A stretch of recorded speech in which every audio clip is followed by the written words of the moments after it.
မောရိညာဤအထောက်အပံ့ဖြစ်ပါစေတည်းဤကောင်းမှုကုသိုလ်ဖို့ကိုဘဝများစွာနန္ဒရာမယနေ့ကြောင့်ဆွေမျိုးမိဘတော်စကြကုန်သောဆွေဟောင်းမျိုးဟောင်းမိဟောင်းဖဟောင်းဘိုးဟောင်းဘွားဟောင်းဆရာသမားအပေါင်းတို့အားကြားကြပါစေရကြပါစေအမြဝေဤကြားကြသမျှကုသိုလ်ဝေစု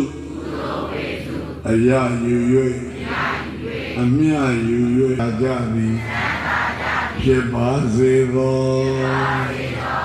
ကုသိုလ်သာဓုသာဓုကုသိုလ်အမြယူတော်မူကြပါကုန်သောသာဓု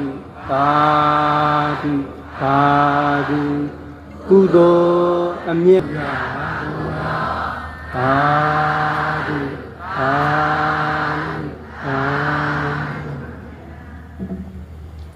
သီလကုံ